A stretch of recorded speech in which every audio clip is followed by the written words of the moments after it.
Filosofía, Arte y Tecnología, episodio 22. Hola, me alegra que estés aquí en el episodio número 22 de Filosofía, Arte y Tecnología. Yo soy Elika y el día de hoy te platicaré acerca de la historia del cine. Para hablar de cine, es necesario recordar que su antecedente directo se encuentra en la fotografía y, como recordarás, en los episodios 10, 11 y 12 abordamos el tema de la fotografía, su historia y profundizamos acerca de la reproductibilidad fotográfica, así como de las implicaciones sociales de su uso y consumo, culminando con el tema de la posfotografía. En aquella ocasión, comentamos que la cámara fotográfica fue un invento que modificó la percepción de los seres humanos sobre la realidad. Esta invención tuvo un gran impacto en términos sociales, artísticos y económicos. Mencionamos que la evolución de este medio se dio gracias a los avances en cuanto a la óptica y a la fotoquímica se refiere. Al irse reduciendo el tamaño de las cámaras y al perfeccionarse los procesos de revelado y con el surgimiento de los negativos, se fueron dando las condiciones de posibilidad del cine. Y es a partir del siglo XIX cuando comenzó a resonar la palabra cinematografía, que deviene del francés, cuya etimología proviene de la palabra griega kinema, que significa movimiento, y grafé, que significa grafos. Con ello se intentaba definir el concepto de imagen en movimiento. ¿Sabes? Al respecto, me parece fascinante el esmero que han tenido los artistas desde hace siglos por hacer que sus obras denoten el movimiento, tanto en la pintura como en la escultura, y precisamente este esfuerzo por denotar el movimiento y el paso del tiempo quedó comprendido en el séptimo arte. Entre los antecedentes más antiguos del cine, podemos mencionar la linterna mágica, un aparato confeccionado por un sacerdote alemán llamado Anastasio Kircher en el siglo XVI. Este aparato tenía la gracia de simular el movimiento de imágenes para divertir a los niños. En el siglo XVIII, Gaspar Robert popularizó la proyección pública de imágenes sobre placas de cristal que bautizó con el nombre de fantasmagorías. En el siglo XIX hubo más experimentos con imágenes en movimiento. Uno de los más importantes fue el estroboscopio en 1833 con Simon von Schäfer, que permitía ver a velocidades muy lentas un objeto que giraba sobre sí mismo. En 1874, el francés Julian Sen inventó el revólver fotográfico, un antecedente de la cámara fotográfica. Posteriormente, este intento de reproducir el movimiento quedó enmarcado cuando el estadounidense Edward Muybridge logró reproducir el galopar de un caballo a partir de fotografías tomadas en serie, donde se pudo apreciar cómo se suspendían y apoyaban las patas al correr. Pero el cine, como tal, solo fue posible cuando Thomas Alva Edison inventó la bombilla incandescente en 1889, hecho que le permitiría tener dinero para invertir en las investigaciones y crear así el kinetógrafo, un aparato que sincronizaba el sonido y la captura de una imagen. Aunque valdría la pena precisar que el kinematógrafo en realidad fue desarrollado por el ayudante de Edison, W.K.L. Dickson, pero fue el popular inventor quien en 1888 finalmente patentó el invento y se llevó la autoría. Este aparato permitía grabar imágenes en movimiento, pero no daba la opción de poder observarlas. Por este motivo, Edison creó el kinetoscopio, aparato que permitía observar aquellas imágenes que el kinetógrafo había grabado.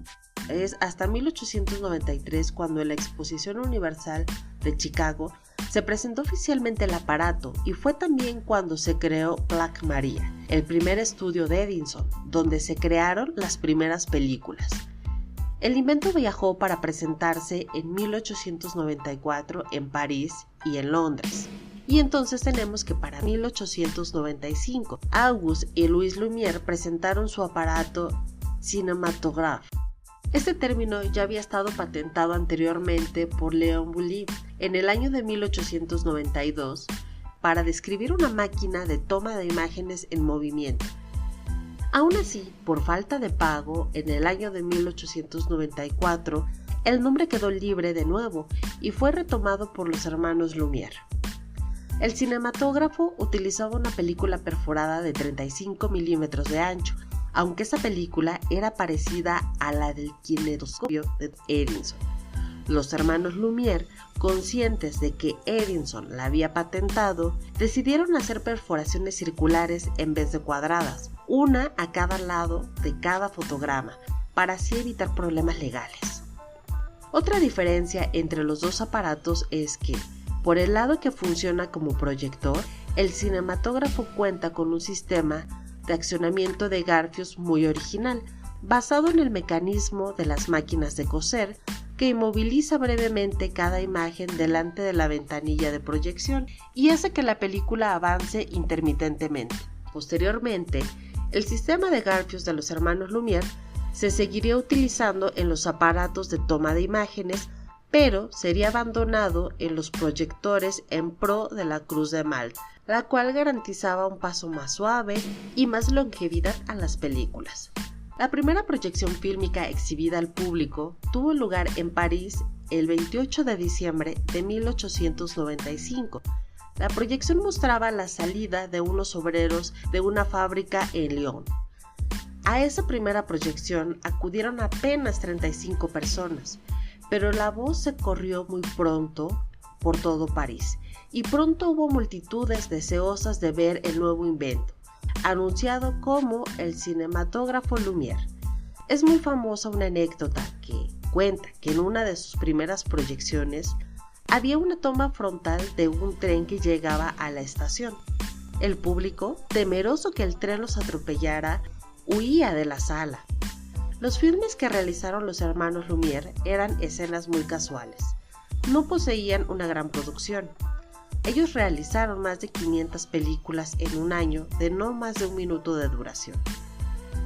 La magia del cine, en realidad se la debemos al gran Georges Méliès. Debido al entusiasmo que le causó, decidió invertir en la tecnología de los hermanos Lumière. Propuso importantes innovaciones que cambiaron el carácter naturalista, realista y pasivo de las grabaciones de los hermanos Lumière, por lo que podemos decir que Méliès inicia la configuración del lenguaje cinematográfico, mismo que se fue nutriendo con el paso del tiempo y con las aportaciones de cada director. Méliès creó historias de ficción dotadas de efectos especiales, empleando las tramoyas de teatro, escenografías de cartón, vestuario y maquillaje, e introdujo la edición de la película fotográfica, cortando, pegando e incluso, posteriormente, iluminando artesanalmente cada negativo. Con ello, dio lugar a fábulas infantiles y relatos fantásticos, por lo cual es recordado como el mago del cine. Entre las películas más memorables de su producción se encuentra Viaje a la Luna de 1902 y Viaje Imposible de 1904, ambas inspiradas en los libros de Julio Verne. Otros importantes precursores del cine a finales del siglo XIX fueron Léon Gaumont y Alice Guy Blaché, su secretaria y asociada. Esta última, luego de presenciar las proyecciones de los hermanos Lumière, convenció a su jefe, quien era dueño de una venta de aparatos fotográficos, de incursionar en el cine. Juntos emprendieron la producción de filmes que la propia Guy guionaba y filmaba. Entre ellos, uno de los primeros largometrajes de ficción fue El hada de los coles, en 1896. En estos primeros filmes había una importante presencia de técnicas actorales. Más adelante, Charles Pathé fundó una empresa cinematográfica llamada Pathé Frères. Pathé fue un emprendedor del cine fruto de las exhibiciones de los hermanos Lumière. Fabricó sus propias cámaras con las que inició sus producciones. Además, intentó combinar el fonógrafo con el cinematógrafo para captar audio y video al mismo tiempo, aunque sin mucho éxito. Posteriormente fundó la primera empresa cinematográfica que combinó tres de las ramas de la industria del cine: producción, distribución y exhibición, llamada Hermanos Pathé. Ciertamente, la producción de filmes requiere de un gran presupuesto para su realización, ya que además de invertir en la tecnología, es necesario contratar a los expertos para la dirección, producción, edición de la película. También es necesario contratar a los actores, maquillistas, tramoyistas, técnicos, etcétera, etcétera. Sin embargo, ya para estas alturas se tenía un mercado consolidado, el cual estaba principalmente dirigido al proletariado. Es interesante esto, porque por primera vez surge un arte que no estaba destinado a las grandes élites sociales, sino a las masas, ávidas de entretenimiento y diversión a costos accesibles. De tal forma, se fue consolidando poco a poco la industria cinematográfica, que dio pie a muchas innovaciones del lenguaje cinematográfico, como los planos cercanos, no generales, que se debieron especialmente a Ferdinand Seca, quien había sido actor, director, guionista y decorador. Las proyecciones de películas mudas se acompañaban con música en vivo para ayudar a dar más emoción a las escenas. Sin embargo, Edison en 1902 dio los primeros pasos hacia el registro de audio e imagen a la vez, aunque con muy poca calidad todavía. Además, gracias al cronófono de Leon Gunet, en 1910 la posibilidad de incluir sonido en los filmes comenzó a vislumbrarse. Por su parte, David Griffin, cineasta estadounidense, actor, autor del Nacimiento de una Nación, un filme mudo que relata la fundación de los Estados Unidos y que fue la primera superproducción fílmica de la historia, empleó por primera vez planos alternativos y no fijos, una cámara móvil, planos y tomas totales o parciales y otros cambios que formaron parte del modo de hacer cine que persiste hasta nuestros días. Por su parte, Sergei Eisenstein, cuya obra fue El acorazado Potemkin de 1925, película que brindó una nueva narrativa, que rompe con las tomas fijas y logrando un gran desplazamiento de la cámara hacia tomas de exteriores, tomas aéreas, tomas a detalle y una gran cantidad de transiciones.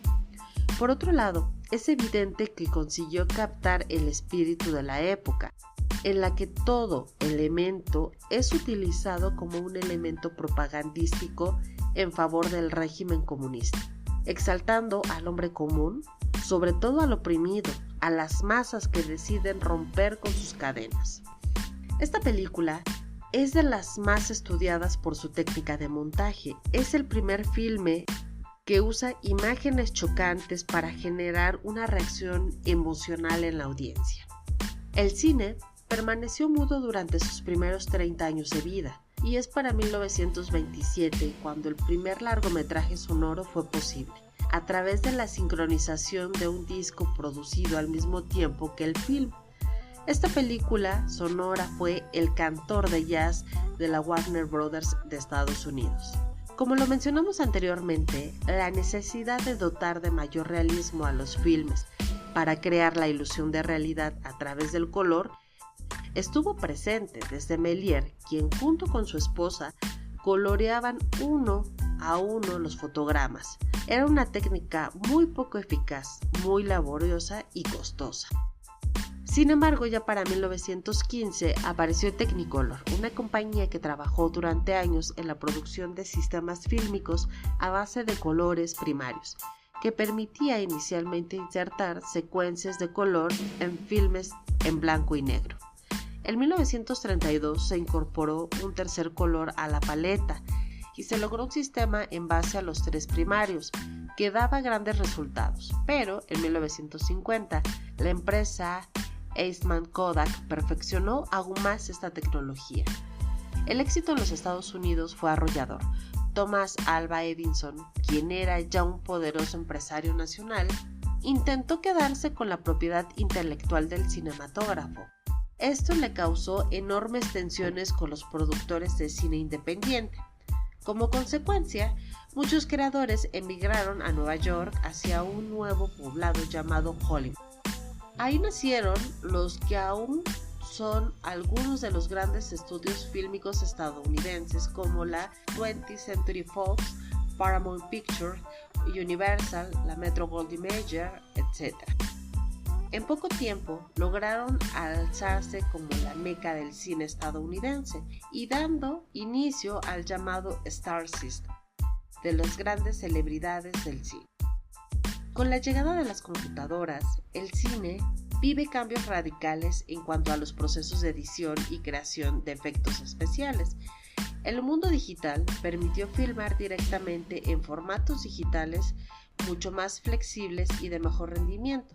Por otro lado, se incorporaron efectos especiales digitales como los empleados con la pantalla verde, que no requieren de tramoyas o cuestiones técnicas, sino de programas de computación y postproducción. Además, se crearon nuevas técnicas de animación y nuevos formatos fílmicos, generando una verdadera revolución en la industria del cine. Como hemos podido advertir hasta aquí, el cine, entendido como la obra de arte total, ha logrado contener a las demás formas artísticas como pintura, fotografía, música, teatro, literatura, arquitectura, escultura, moda y todas las áreas del diseño para su conformación.